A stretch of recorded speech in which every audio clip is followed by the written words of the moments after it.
Nata sa Marcos chapter 7 verse 31. Giayon ni Jesus ang usa ka tawo nga bungol og amang. Gikan sa mga dapit nga sakop sa Tyre, miagi si Jesus sa Sidon o sa probinsya sa Decapolis. Pagkahuman, milahos siya sa linaw sa Galilea. May tao dito nga bungol ug amang, nga gidala sa mga tao ngadto kang Jesus. Nagpakiloy sila nga ipatong niya ang iyang kamot niini nga tao. Gilain siya ni Jesus sa kadaghanan ug gisulod ni Jesus ang iyang mga tudlo sa mga dalunggan niini. Unya miluwa siya ug gipahid ang laway ngadto sa dila ni adtong lalaki. Mihangad si Jesus sa langit ug miginahawag lawom ug miingon kaniya, Ifata. Ang but pasabot, maabri ka.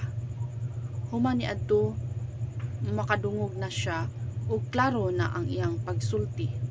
Makadungog na og makasulti, klaro na iyang pagsulti. Gipasidan-an ni Jesus ang mga tawo nga dili sila mosulti kang bisan kinsa mahitungod sa nahitabo.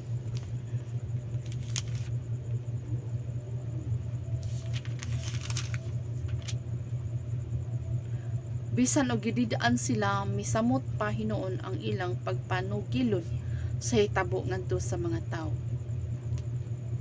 Dako kayod ang katingala sa mga tawo, miingon sila, maayo ang tanan niyang gibuhat, kay bisan ang mga bungol gihimo niya nga makadungog ug ang mga amang makasulti na.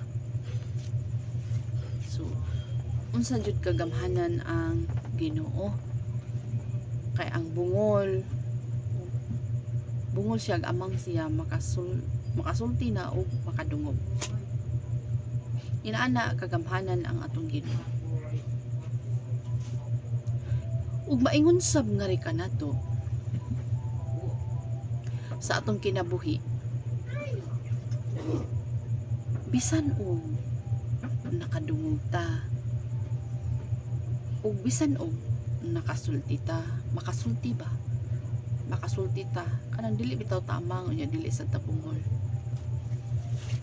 Ug nakadungog ta sa pulong sa Ginoo, pwede ginabaw mapabungol-bungol.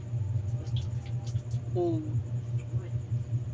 ikaw pod nga naluwas na ka, ayaw pod pag inamang, sulti pod sa pulong sa Ginoo. Hello, pangayua sa Ginoo nga makasulti jud ka, nga dili jud ka mag-inamang.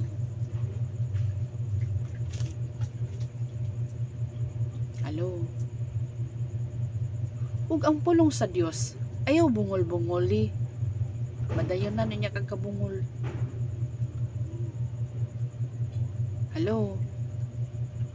Ano ba nangaluwas na ba? Unya.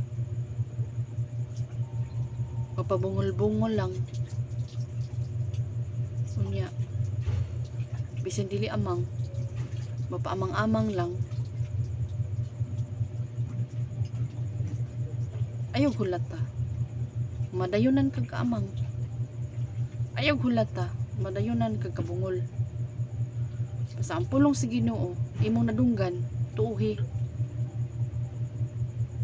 ug sulti. Ayaw pag inamang. Sulti jud ka sa imong mga kauban sa trabaho. Bisan asa ka dapit. Kay giayon ni Ginoong Hesus, realidad ni giayon ni Ginoong Hesus ang bungol ug siya usa na sa katawo ba bungol ug amang siya. So giayon na ni Hesus kinadto sa wala pa ta naluwas, bungol ta ug amang ta, pero naluwas na ta, nakasabot na ta sa pulong sa Ginoo, di ta magbinungol o di ta maginamang. Hello. Nga naman, na madayunan nung kagkamang. Kabalo ka musulti sa pulong. Kinalang kabalo ka musulti sa pulong sa Ginoo. Pangayo anak niya sa Ginoo. Nga makasulti jud ka. Ngano kang tamimi man kaayo musulti. Pangayo anak sa Ginoo para di ka tamimi musulti sa pulong sa Dios. Amen. Giayo naman sa Ginoo diri o. Realidad ni giayo sa Ginoo. Ang amang siya niya bungol siya.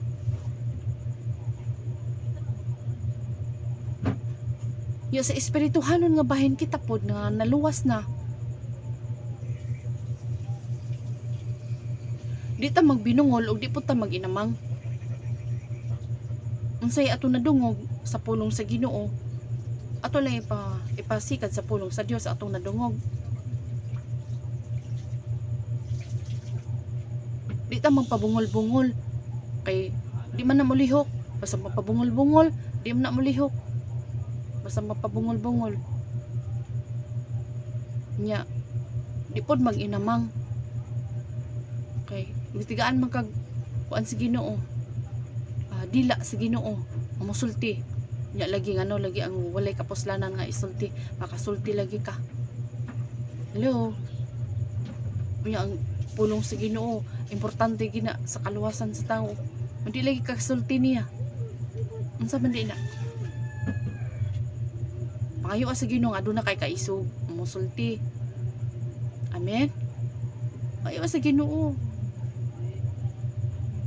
Unsay giingon di sa pulong sa Dios kung kinsay nakulangan og hiyas, pangayoon. Ako kinaadto mga igsoon, mga higala, dili ra ba ko kay balo, dili magani ko musulti og kanang kuan, kanang kadaugan. Kay maulaw ko. Pero giratsada gi ko sa Ginoo, basig asa ko niya gipadala ko dito, padala ko diri. Ana, kay aron musulti ko, murag gipaanan gyud ko ba? Pagpasulti kay di man jud ko mukuan sa una, magilom-hilom ra man jud ko. Likinamang pod ba? Yung unsay mga kuan, mga trabahoon dira ko na pabungol-bungol ra pod. Sila lang oy, kay sila ra may kibaw inana ko sa una. Sila lang oy kay sila ra may kay balo. Ako di man ko kay balo. Ana no. Sila lang oy kay sila ra may kay balo. So dili ra gimsugot ang Ginoo na, may mukhang kulilat. Hello. Dili gusto ang Ginoo may mukhang kulilat. Gusto sa Ginoo nga na po kay ma-reward.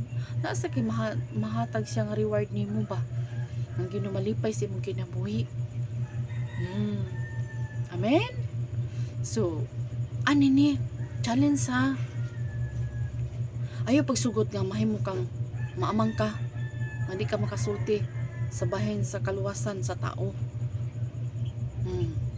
Giayo naman sa Ginoo. Sa espirituhanon nga bahin sa una, wa pa tay relasyon sa Dios, amang ta.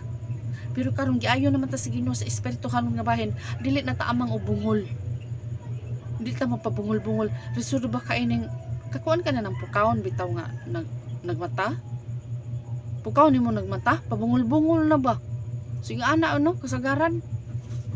Kay dili sila gusto masuguan. Nga anak tas Ginoo. Ang kuntang anak tas Ginoo gusto taman langit. Anak no. So, karon di ta magpainamang ha. Nya di ta magpabungol-bungol ha. Manghayo tapang sa Ginoo. Kinahanglan kakat-on ka. Kakat-on jud. Magkat-on jud. Isalin ka sa gubat sa espirituhanong bahin aron makakat-on ka niini. Ngano sad nga muna akong i-challenge sa mga higala. Nana sad ko, ay anak sa Ginoo dili lagi mo pagkahilom. Musulti gud na sa pulong sa Ginoo. Ang Ginoo maayo sa atong kinabuhi. Amen. Ang Ginoo maayo sa atong kinabuhi. Pero adunay mga distraction. Na ay mga kada bang manlait sa imo? Pasagdi. Kada manlait sa imo ha. Ngano man manubag ra pud sila sa Ginoo ni anak. Ana lang. Buhati gyapon maayo ngano man. Kay sama kung ang daotan imong baslag maayo, kay sama kang nagtapok og baga sa iyang ulo. Amen. Ana ra gyud, dili gyud mo pagkaburong, no? Gusto mo tang malangit. Ang dalan sa langit, malisod pagalaktan, daghang pagsulay hitagbuan. Ang dalang malisod, apan si Kristo anaa, dili gyud malisod ang dalan. Dili gyud masayon, apan magapadayon ko. Kay kun si Jesus lamang ang atong kauban, dili gyud malisod ang dalan.